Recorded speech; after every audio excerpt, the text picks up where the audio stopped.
Welcome to On the Middle East, Al Monitor's podcast on the big stories of the day.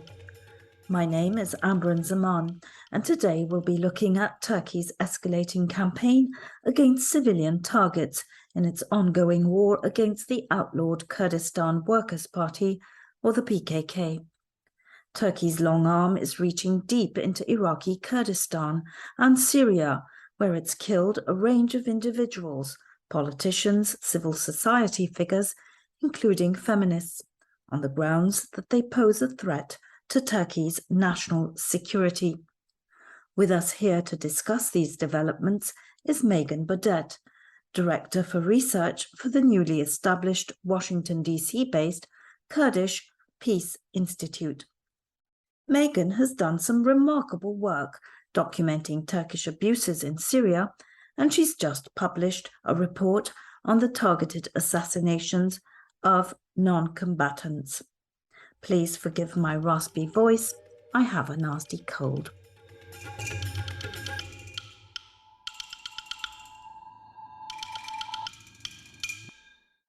So welcome to our program, Meghan. It's great to have you here with us today. Thank you so much for having me. It's great to be here. You just did this really excellent report on Turkey's targeted assassinations of civilians, which it claims are members of the outlawed Kurdistan Workers Party. It calls these people terrorists and justifies the killings on the grounds that they pose a threat to Turkey's national security. Are these killings justified? No, they're absolutely not. Turkey uses an exceedingly broad definition of terrorism that does not distinguish between combatants and non-combatants, and that does not distinguish between people who are actual members of any particular armed or political group and people who are non-members of those groups.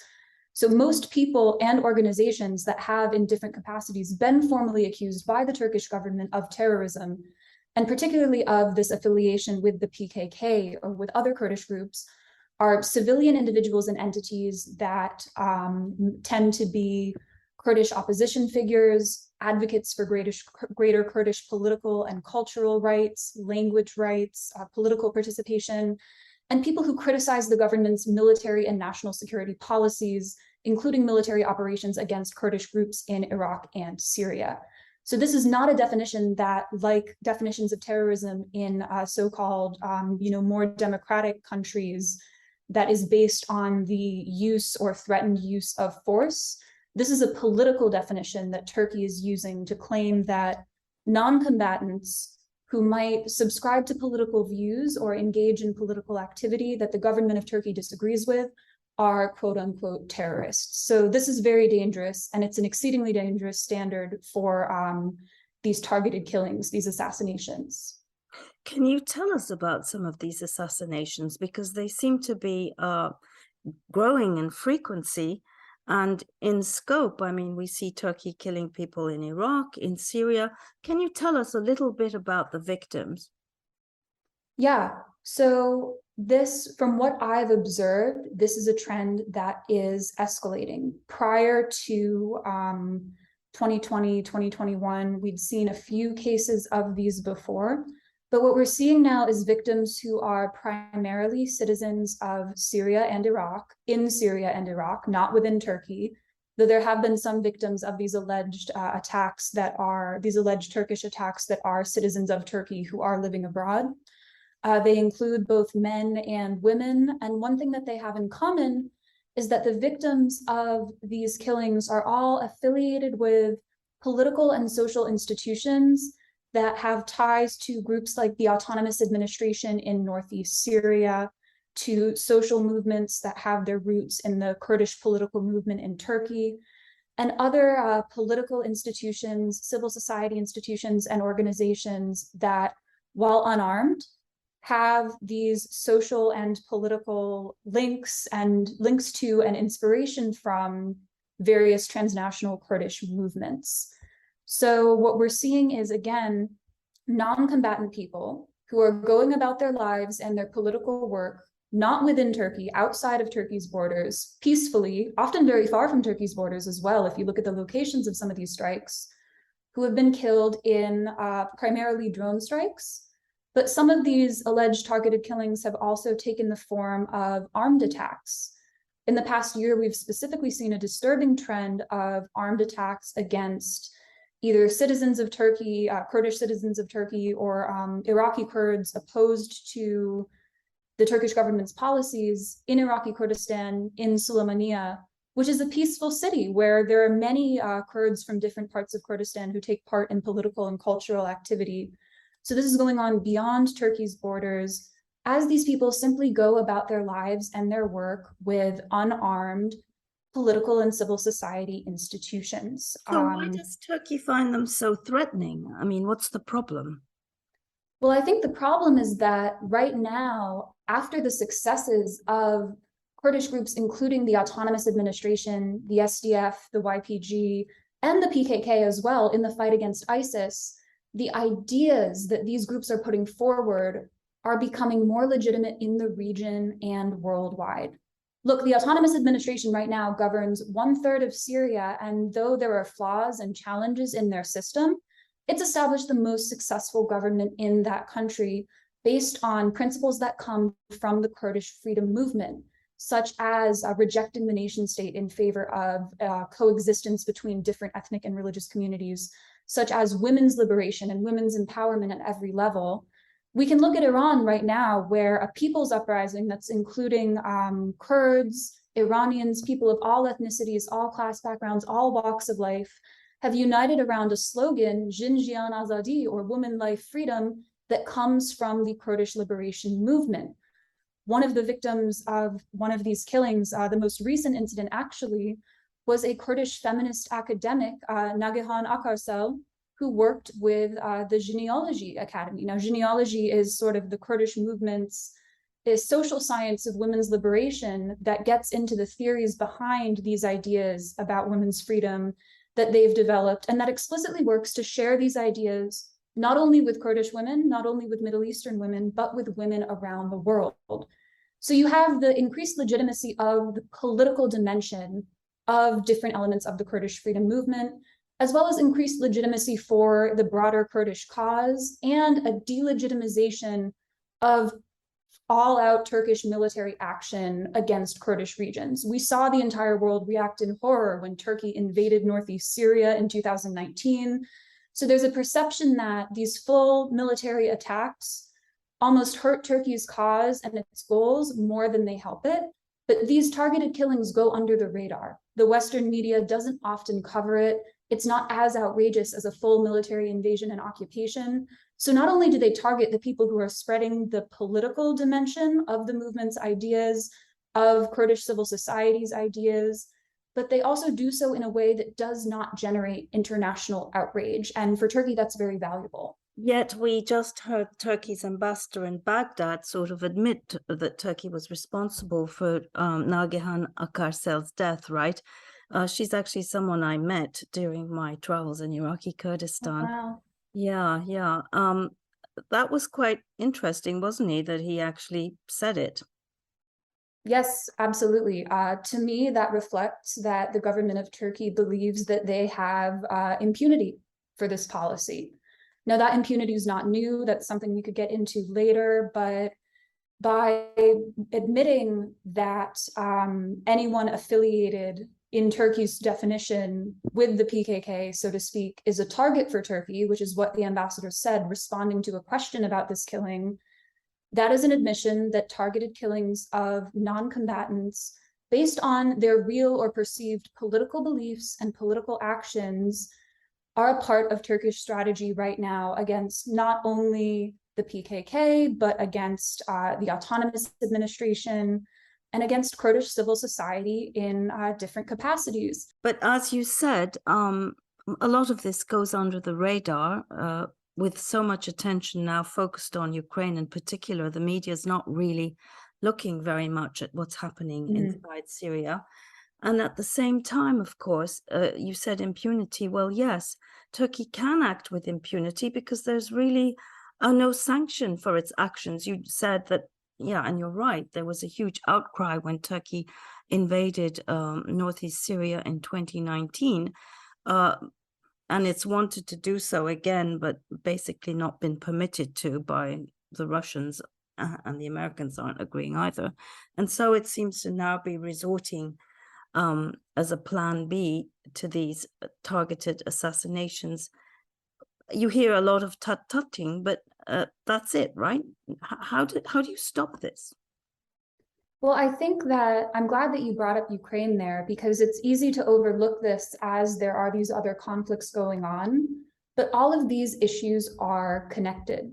Instability in the Middle East, while countries are trying to focus on other issues globally, is a problem because eventually instability always boils over. And when you're dealing with a conflict like the one in Ukraine, where the West is trying to make the case that Russia's actions violate every basic principle of a rules-based international order, tolerating a NATO ally carrying out extrajudicial killings of non-combatants on the territory of other sovereign countries is itself an affront to the international order. That weakens these norms that countries are trying to defend in Ukraine and gives bad actors like Russia an excuse. So we have to look at these ideas about international norms and about regional security, respect for the sovereignties of other countries as connected. And there are a lot of options in that sort of framework of focusing on international norms, peace, and conflict resolution for the United States. I would say the first thing would be an immediate end to the export of technology and arms that are used in these cross-border military operations, particularly drone technology. I would say condemning Turkey, making it very clear that these are destabilizing attacks that are contrary to international norms, that Turkey will no longer have impunity for, that they will be held accountable for, and that these violations will be brought to light. And I think in the long term, there needs to be a serious effort to de-escalate on the Kurdish issue. I think some of the best ways for countries like the US to get involved in that involve simply no longer assisting Turkey in its efforts to pursue military solutions to the Kurdish question. Again, with restricting arms sales, technology, intelligence cooperation, there are many ways that the US can take its finger off the scale here, and promoting peace and de-escalation instead. We've seen some positive rhetoric from the Biden administration on that, but we really haven't seen action. And if these targeted killings continue, because of the outrage they cause in Kurdish society, they could lead to escalation in Iraq or Syria, which would be destabilizing at a time when that's not in the interest of really any actor involved. My impression is that the Biden administration is not very interested in Syria at all. Mm-hmm. I would agree. I think they are sticking with the status quo, and while commendably they have prevented a Turkish invasion, that's the floor. That's not the ceiling. So going forward, what do you think will happen, given that we have elections in Turkey, and if it seems to be in Erdogan's interests to, play up the nationalist threat? Do you see any risk of actually there being another Turkish invasion? I think that there's always a risk. That's a risk that's not going to go away until there is some kind of negotiated solution to the Kurdish question within Turkey. But I do think that the potential international diplomatic and economic costs of an invasion, if there were to be a similar international reaction to that occurred in 2019, might right now be enough cause for Erdogan and his government to think twice. But I do think we can't look at an invasion as the only form of destabilizing Turkish action against northeast Syria, because these targeted killings, taking out particularly political leaders in northeast Syria, as well as in a slightly different phenomenon, similar targeted assassinations of SDF military leaders, these destabilize the autonomous administration. Economic and environmental pressure by Turkey on the region destabilizes the autonomous administration. And if people are facing this constant threat of random violent attacks, if the economy is unstable, if the security situation is unstable, then that's a problem for any government. And if these trends continue, that harms the goals of the counter ISIS and stabilization campaigns in northeast Syria without Turkey having to move any more troops across the border. So this sort of low intensity war may very well continue, may very well escalate, and it's going to likely escalate to a point where the Biden administration will wish that it had been more proactive in addressing forms of Turkish intervention against the autonomous administration and against Kurdish groups transnationally that are short of a full military occupation of more Syrian territory. Well, Meghan, thank you very much for your time. Fascinating discussion, and we hope to read more from you on this subject. Of course, thank you so much for having me. I truly appreciate your time.